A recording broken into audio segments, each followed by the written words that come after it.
తెలంగాణ కాంగ్రెస్ లో మంత్రి కొండా సురేఖ కుటుంబం చుట్టూ మొదలైన వివాదం ఇప్పుడు పార్టీ అంతర్గత విభేదాలను మరోసారి బయటపెడుతోంది. ముఖ్యమంత్రి రేవంత్ రెడ్డిపై కొండా సురేఖ కుమార్తె కొండ సుష్మిత చేసిన వ్యాఖ్యలతో మొదలైన ఏ వ్యవహారంపై కాంగ్రెస్ నేతలు కూడా వరుసగా స్పందిస్తూ ఉన్నారు. సొంత పార్టీ ముఖ్యమంత్రిపై బహిరంగంగా విమర్శలు చేయడాన్ని నేతలు తప్పుబడుతూ ఉన్నారు. ఇప్పటికే సుష్మిత వ్యాఖ్యలపై కాంగ్రెస్ లో తీవ్ర వ్యతిరేకత వ్యక్తమవుతోంది. వేలాది మంది కార్యకర్తలు కష్టపడి పార్టీని అధికారంలోకి తీసుకొచ్చారని, ముఖ్యమంత్రి రేవంత్ రెడ్డిపై సొంత పార్టీ నేతల కుటుంబ సభ్యులు బహిరంగంగా మాట్లాడటం సరికాదని నేతలు అంటున్నారు. ఏమైనా అభ్యంతరాలుంటే పీసీసీకి కానీ ముఖ్యమంత్రికి కానీ చెప్పుకోవాలని సూచిస్తూ ఉన్నారు. ఇక సుష్మిత చేసిన వ్యాఖ్యలకు తనకు ఎలాంటి సంబంధం లేదని మంత్రి కొండా సురేఖ ఇప్పటికే స్పష్టం చేశారు. తన కుమార్తె వ్యాఖ్యలు వ్యక్తిగతమని, పార్టీ నాయకత్వంపై తనకు పూర్తి గౌరవం ఉందని చెప్తూ షోకాజ్ నోటీసుకు సమాధానమిచ్చారు. తన కూతురు చేసిన వ్యాఖ్యలకు తనను బాధ్యురాల్ని చేయటం సమంజసం కాదని కూడా స్పష్టం చేశారు ఆమె. అయితే తాజాగా కొండ సురేఖ భాష ఎప్పుడూ పార్టీకి నష్టం కలిగించే విధంగానే ఉంటుందని కాంగ్రెస్ ఎమ్మెల్యే వేముల వీరేశం అన్నారు. కేటీఆర్ సమంత అంశంలో ఆమె చేసిన వ్యాఖ్యలు కూడా పార్టీకి తలనొప్పిగా మారాయని ఆయన వ్యాఖ్యానించారు. మరి కొండా సురేఖకి ఇచ్చిన షోకాజ్ నోటీసుపై అధిష్టానం ఎలాంటి నిర్ణయం తీసుకుంటుంది? సొంత పార్టీ నేతల వ్యాఖ్యలపై అధిష్టానం స్పందిస్తుందా? సీఎం రేవంత్ రెడ్డికి వ్యతిరేకంగా మాట్లాడుతున్న నేతలపై చర్యలుంటాయా, లేక ఏ వివాదానికి ఇక్కడితో ఫుల్ స్టాప్ పెడతారా అనేది ఇప్పుడు తెలంగాణ కాంగ్రెస్ లో ఆసక్తికరంగా మారిందని చెప్పుకోవచ్చు. దీనిపై మరింత సమాచారం మా ప్రతినిధి సీతారాం అందిస్తారు. తెలంగాణ రాష్ట్రంలో కొండా సురేఖ కూతురు కొండా సుష్మిత చేసినటువంటి వ్యాఖ్యలు అయితే హాట్ టాపిక్ గా మారింది. అయితే కొండా సుష్మిత చేసినటువంటి వ్యాఖ్యలు ఒకసారి మనం చూసుకుంటే, ఇక్కడ నా టార్గెట్ రేవంత్ రెడ్డి కాదు, నేను కాంగ్రెస్ పార్టీకి విమర్శించలేదు అనేటువంటి వ్యాఖ్యలు అయితే చేస్తుంది ఆమె. అయితే నేను కాంగ్రెస్ పార్టీని విమర్శించలేదు, రేవంత్ రెడ్డిని మాత్రమే విమర్శించినాను అనేటువంటి మాటలు అయితే చెప్పింది. నాకు రాహుల్ గాంధీ, సోనియా గాంధీ, అదేవిధంగా ప్రియాంక గాంధీ మీద అయితే నాకు అభిమానం ఉంది, వాళ్ళకి నేను విమర్శించలేదు. ఇక్కడ రేవంత్ రెడ్డి తమ్ముళ్ళు కానీ రేవంత్ రెడ్డి ఫ్యామిలీ చేసినటువంటి కుంభకోణాల మీద అయితే నేను విమర్శించాను, కానీ నేను కాంగ్రెస్ పార్టీని టార్గెట్ చేసి అయితే నేను ఎప్పుడు మాట్లాడలేదు అనేటువంటి మాటలు అయితే కొండా సుష్మిత చెప్పినట్టు తెలుస్తుంది. అయితే ఇదే నేపథ్యంలో కొండా సురేఖ కూడా దీని మీద స్పందించాలి, కూతురైనటువంటి కొండా సుష్మిత చేసినటువంటి వ్యాఖ్యలను ఖండించాలని చెప్పేసి కాంగ్రెస్ పార్టీ తరఫున ఉన్నటువంటి ఎమ్మెల్యేలు కావచ్చు, ఎమ్మెల్సీలు కావచ్చు, మంత్రులు కావచ్చు, వీళ్ళైతే చెప్పినటువంటి దృష్టి అయితే కనిపించింది మనకి. ఇదే నేపథ్యంలో మనకి కొండా సురేఖ గారు కూడా టీపీసీసీ మనకి క్రమశిక్షణ కమిటీ కూడా షోకాజ్ నోటీసులు అయితే ఇచ్చింది తెలిసిందే. అయితే ఈ షోకాజ్ నోటీసులు ఇచ్చిన తర్వాత కొండా సురేఖ కూడా దీనికి నాకేం సంబంధం అన్నట్టు రిప్లై ఇచ్చినట్టయితే తెలుస్తుంది మనకి. అయితే ఈ టీపీసీసీ క్రమశిక్షణ కమిటీ ఇచ్చిన షోకాజ్ నోటీసులను కూడా పట్టించుకుంటలేదనేటువంటి నేపథ్యంలో ఈ రోజు అయితే సిఎల్పి మీటింగ్ లో అయితే కొంతమంది ఎమ్మెల్యేలు కావచ్చు, ఎమ్మెల్సీలు కలిసి ప్రెస్ మీట్ పెట్టడంలో దాంట్లో కూడా చాలా మంది ఎమ్మెల్యేలు కావచ్చు, ఎమ్మెల్సీలు కావచ్చు, కొండా సురేఖని బర్తరఫ్ చేయాలి, పార్టీ నుంచి సస్పెండ్ చేయాలని చెప్పేసి ఇక్కడైతే వాళ్ళు భారీ ఎత్తున అగెనిస్ట్ గా కొండా సురేఖకి అయితే మాట్లాడారని చెప్పొచ్చు.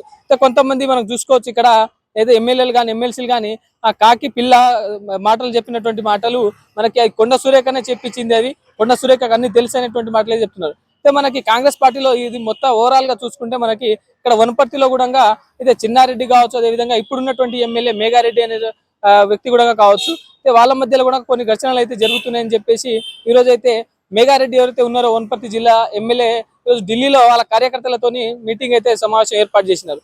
ఇదే నేపథ్యంలో ఇక్కడ గాంధీ భవన్ లో కూడా ఇక్కడ మాజీ ఎమ్మెల్యే అయినటువంటి చెన్నారెడ్డి ఇక్కడ వాళ్ళ కార్యకర్తలతోని ఆయన కూడా ఇక్కడ మీటింగ్ పెట్టడం జరిగింది. అంటే ఇక్కడ కాంగ్రెస్ పార్టీలో ఏం జరుగుతుంది అసలు అనేది మనం చూస్తే ఒకసారి గతంలో కూడా మనకి రాజగోపాల్ రెడ్డి గారు కూడా రేవంత్ రెడ్డి మీద అనేక విమర్శలు చేసినారు. అయినా కానీ ఎప్పటికీ రాజగోపాల్ రెడ్డి మీద మాట్లాడని ఈ ఎమ్మెల్యేలు, ఎమ్మెల్సీలు ఇక్కడ కొండా సురేఖ గారిని ఎందుకు ఇట్లా టార్గెట్ చేస్తున్నారు అనేటువంటి ఆరోపణలు కూడా వస్తున్నాయి మనకి ఇక్కడ.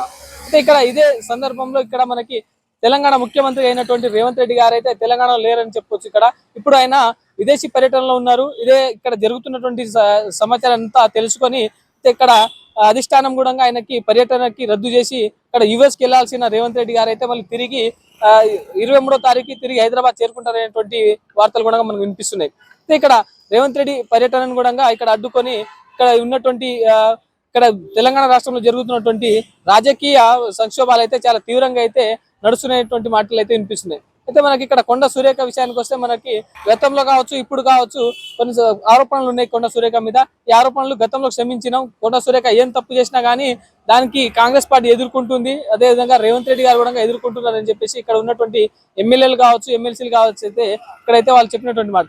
ఇక్కడ ఎవరేం చేసినా కానీ వాళ్ళని షోకాజ్ నోటీసులు కాదు, వాళ్ళకి మనము పార్టీ నుంచి సస్పెండ్ చేయాలి లేకపోతే బర్తరఫ్ చేయాలని చెప్పేసి ఈ రోజు ఆ సిఎల్పి మీటింగ్ లో అయితే వాళ్ళు ప్రధానంగా డిమాండ్ చేసినట్టు తెలుస్తుంది మనకు. అయితే ఇదంతా ఇంకా కొండా సురేఖ తరపున కూడా కొంతమంది ఎమ్మెల్యేలు కొంతమంది ఎమ్మెల్సీలు కూడా ఆమెకు కూడా మద్దతుగా ఉన్నారని చెప్పేసి అయితే తెలుస్తుంది మనకి. ఇప్పుడు రేవంత్ రెడ్డి గారు చెప్పినటువంటి మాటల సందర్భంగా చూసుకుంటే మనము అనేక సార్లు కొండా సురేఖ మీద వచ్చిన ఆరోపణలను మేము ఖండించినాము, అయినా కానీ పార్టీని ఇప్పటికీ కొండా సురేఖ ఎందుకు విమర్శిస్తుంది అనేటువంటి మాటలు అయితే వినిపిస్తుంది. అయితే మనము ఇక్కడ కొండా సుస్మిత ఎందుకంత ఆరోపణలు చేసింది, అయితే కొండా సుస్మిత చేసినటువంటి ఆరోపణలు ఈ రోజు ఎంతమంది ఎమ్మెల్యేలు దాదాపుగా మనకి 20 మంది వరకు ఎమ్మెల్యేలు ఎమ్మెల్సీలు అందరూ ఈరోజు మీటింగ్ పెట్టాల్సి వచ్చింది. అయితే ఇక్కడ వాళ్ళు పెట్టినటువంటి మీటింగ్ ని ఈరోజు కొండా సురేఖని పార్టీ నుంచి అయితే సస్పెండ్ చేయాలనేటువంటి మాటలు అయితే వాళ్ళు ప్రధానంగా ఇక్కడ డిమాండ్ చేసినారు. ఇక్కడ అనేక మంది వాళ్ళు మాట్లాడి వాళ్ళ యొక్క వర్షని అయితే వాళ్ళు వినిపించినటువంటి ప్రయత్నం చేశారు.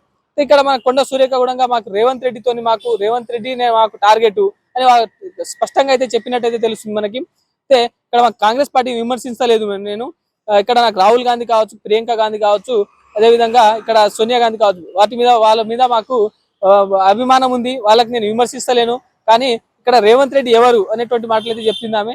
అయితే ఇక్కడ రేవంత్ రెడ్డికి ఏం అధికారం ఉంది, ఏదైనా ఫైనల్ చేయడానికి, ఏదైనా పార్టీ ఉన్నటువంటి ఎమ్మెల్యేలను ఖరారు చేయడానికి రేవంత్ రెడ్డి ఎవరు, అధిష్టానం ఉంది, అధిష్టానం ఖరారు చేస్తుంది, అధిష్టానమే ఫైనల్ చేస్తుంది అనేటువంటి మాటలు అయితే ఇక్కడ కొండా సుస్మిత చేసినటువంటి పరిస్థితి చూసినాం మనం. అయితే ఏది ఏమైనప్పటికీ ఒకసారి మనము ఇక్కడ ఓవరాల్ గా గమనిస్తే తెలంగాణ రాష్ట్రంలో కాంగ్రెస్ పార్టీలో ఉన్నటువంటి రాజగోపాల్ రెడ్డి కావచ్చు, అదేవిధంగా ఇక్కడ కొండా సురేఖ కావచ్చు, అదేవిధంగా ఇక్కడ మేఘారెడ్డి, అదేవిధంగా ఇక్కడ చెన్నారెడ్డి, వీటి మధ్య అయితే మనం చాలా ఘర్షణలు అయితే చూస్తున్నాము. ఇక్కడ కాంగ్రెస్ పార్టీలో ఇంత ఎందుకు జరుగుతుంది, వీటి వెనకాల ఎవరైనా ఉన్నారా లేకపోతే వీళ్ళు కావాలని చేస్తున్నారా అనేటువంటి ఆరోపణలు అయితే ఉన్నాయి. మరి అన్ని వేచి చూడాల్సిన అవసరం ఉంది. మరి కొండా సురేఖని పార్టీ నుంచి సస్పెండ్ చేస్తారా లేకపోతే కొండా సురేఖని ఏమైనా క్షమాపణలు కోరుతుందా అనే దాని మీద అయితే మనం వేచి చూడాల్సిన అవసరం అయితే ఉంది. చూస్తుండండి వేదర్ టీవీ, కెమెరా పర్సన్ నరసింహతో నేను సీతారాం.